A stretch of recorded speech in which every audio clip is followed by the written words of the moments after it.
Hi, this is the next part of our Bukidnon trip and I think ito na rin yung last part kasi nga ilalahat ko na dito sa video. So yun nga pala yung ilan sa mga pinuntahan namin during our first day and yung start ng aming second day. So dito papunta na kami sa Communal Ranch. So ito yung view papunta doon. So ayan yung Mount Kulagog guys. Ang ganda sa personal.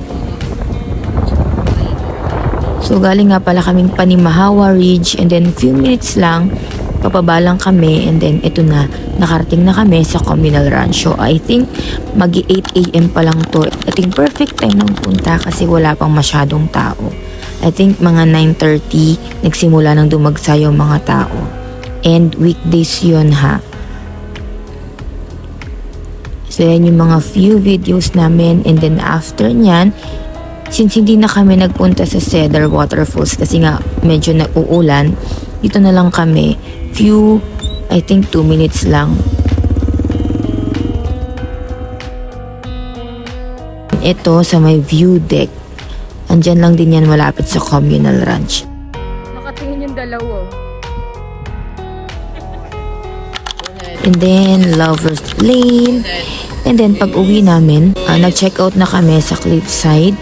And then lumipat na kami dito sa Hams Travelers Inn.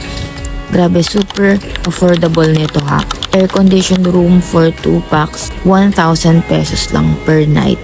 And look, diba, spacious din naman siya. Ang dikit ng pinto, in fairness. And air-condition. Isang table. Dalawang upuan. May wifi. Tapos ito, dalawa lang kami yun. Ayan, double deck siya. Parang pang-apat na tao. Tapos parang pag may additional siguro, pwede maglatag ng phone. And then, ayan, meron din kit, towel, dalawang kumot. Malinis at maganda ang CR. Ayan, shower. Yes, sulit na. Mura na siya for 1,000 pesos per night. Night tour, kaya, like a local tayo na explore din kasi po. Tapat lang to ng pinagtuluyan namin. Ang dami ukay-ukay, ang dami ito mga Ready to wear? Ready to wear ang mga timba. Ang RTW. Mga timba, ready to wear. Ayun ang alam kong meaning nun. Hanap kami ng pagkain dito. Palengke. Bakit yung sa likod yung mga?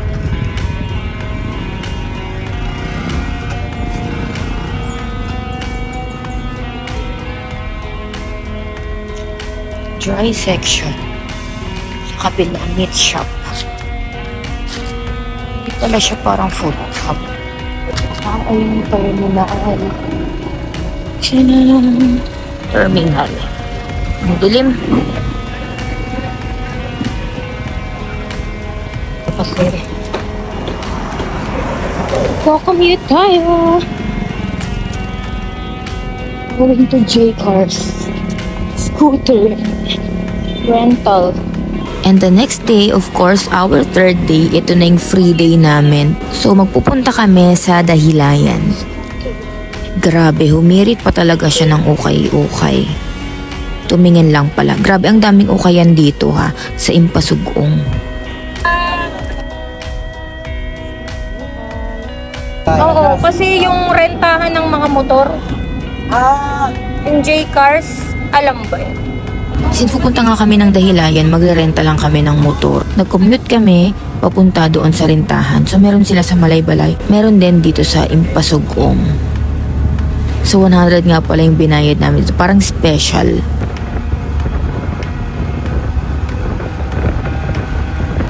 So, after few minutes nakuha na namin, binayaran na rin namin agad. Then, ito na, magbabiyahe na kami papunta sa Dahilayan.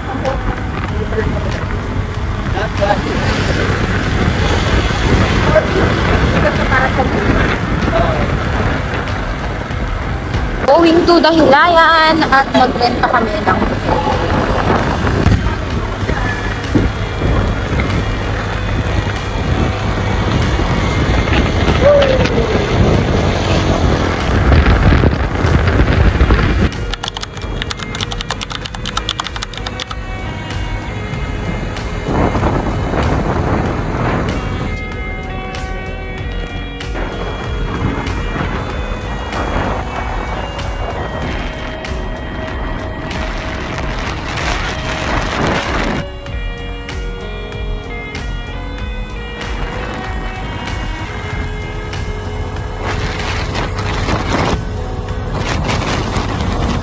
bango dito, amoy pinya.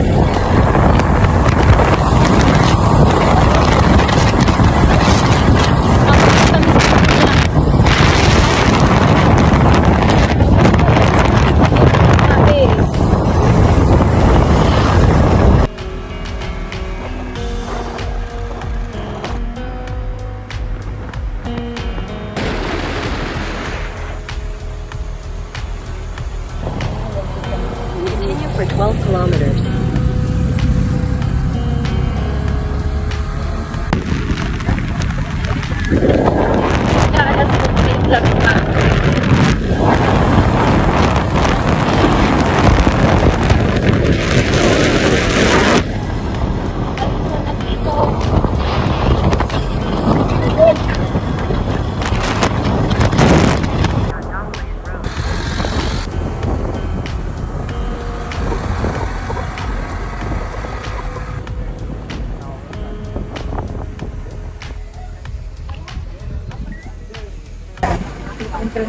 Ilan pa entrance na? Sa rides ma'am sa loob. Doon. Then free na po yung entrance nyo sa Alpine Village, may free ka. Dalawa na yung intro sa mga Yung Forest Park po yung iba yung entrance nila. Saan yung Yes po, ay sir. Lahat pa po ng Forest Park pero may free tattoo na. So, ayan yung price range dito sa Dahilayan Adventure Park. Meron akong binook dyan sa Klook kahit na naandyan na kami mismo. Kasi mas mura, tapos ginamit ko pa yung code. Everyday Lake Klook, may discount pa. So, hiwalay pala yung Dahilayan Forest Park. Andoon yung ibang rides na gusto ko sanang gawin. So, dito, nag-zipline lang kami and yung Razorback. Hindi ko na naisama yung video ng Razorback dito kasi bawal yung phones.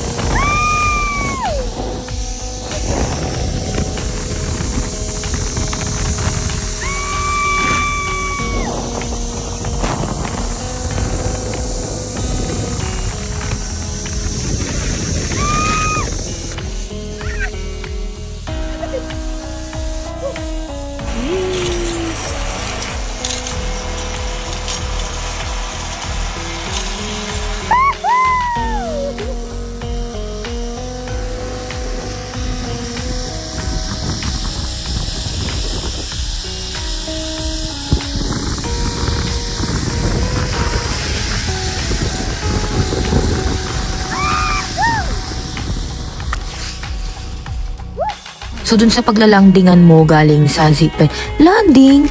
Ayan, so dito ka mapupunta. So, paakyat ka ulit. So, nag-picture taking muna kami dito. Parang nasa Baguio lang.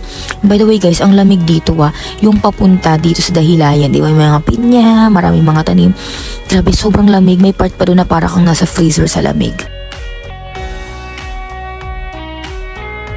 So, ayan, medyo nakakapagod at masakit yung likod ko kasi nagkapasa ako dyan dahil sa pag-zipline. And then, ito na nga yung sa Razorback.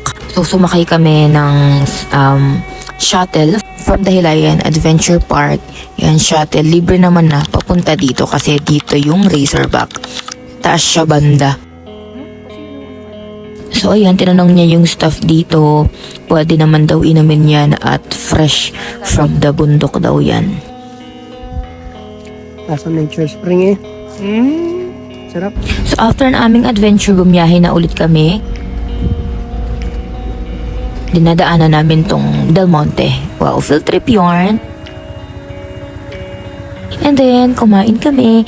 We had a hearty meal sa Del Monte Clubhouse. More or less, nasa 1,300 itong price nito. Kompleto na yan. May soup, may salad, fruits, drinks, tapos yung main dish. Thank you. Ano? Namiss ba? Totoo ba ang sinabi ng nag-refer? So much. Okay.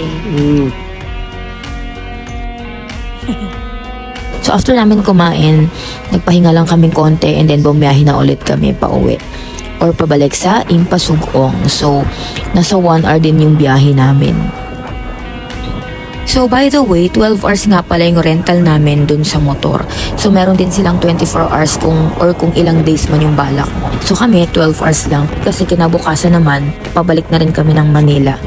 So from 8 a.m. to 8 p.m. yung renta namin, pero hapon pa lang na ibinalik na namin tong motor. Pero bago namin ibalik, bumili muna kami ng binaki dito sa Atugan Nature Farm. Pang pasalubong tsaka pangkain. And then, ayan, binalik na namin yung motor sa J-Cars Scooter Rental. And then, nag-commute na ulit kami. Pabalik naman sa aming transient. So, ang galing dito yung pagpara nila. Tutok-tok mo yung barya mo, tapos hihinto na si Mano. Tapos si pasahero, lalakad sa harapan, saka iaabot yung bayad. Wala lang. Tapos yun, ito yung aming last day. Actually, uwian day na. Ang ganda na nakuha naming transient kasi as in pagtawid mo lang, merong transport terminal. May mga bus na dumadaan dito galing sa Malaybalay. And then, papunta sa Agora.